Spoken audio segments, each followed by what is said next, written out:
डोळ्यांवाला 17 pro घेतला ना मेळ्यामधून कमी किमतीत. कुठे घेतला ते दाखवते. तर चला, तर त्याआधी आम्ही गेलो आधी राईडवरती. खूप भीती वाटत होती पण तरी पण म्हटलं चला अनुभव घेऊया. मग भावासोबत गेली हिम्मत करून वरती आणि गेल्यानंतर बापरे बाप डोळेच फिरायला लागले. पण तिथे माझ्यासमोर छोटी मुलगी म्हणलं बाबा बाबा, काहीच एक्सप्रेशन नाही. नंतरला काय झाला चालू पाळणं, जे डोकं फिरलं मग डायरेक्ट चॉकलेट फाउंटेनवरतीच जाऊन आलो. मग तिथे खाल्ले चॉकलेट फाउंटेन्स. मग हे लोणच्यांचे प्रकार बघून 1-2 लोणचे टेस्ट केले आणि मग नंतर आलो हा गेम खेळायला, जिथे ब्रश जिंकला होता भावाने.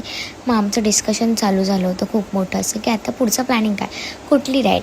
मग त्याला बोलो नको नको आता नको कोणती राईड, आपण शॉपिंग करूया. त्याच्या आधी बघू शकता तुम्ही हा आजीबाईचा बटवा घेत होत्या, जे त्यांना चिल्लर ठेवायला हवे होते काय घेऊ काय नको, तर हे घेतला होता. मग मी माझी खरेदीसाठी आली आणि मी तिथे फक्त आणि फक्त एक टी शर्ट घेतलं, माझ्याशी नीट बोलायचा. मग ते घेतलं आणि ही उंदीर मारायचं औषध बोलत होती की मला झुरळ मारायचं देताय तुम्ही.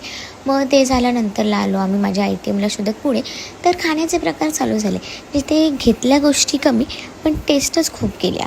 सो ठीक आहे, मजा येत होती. मग नंतरला खाऊन वगैरे झालं, पुढे आलो, थोडे आईस्क्रीम बघितली जिथे फ्रूट नाही बट नुसती आईस्क्रीम होती.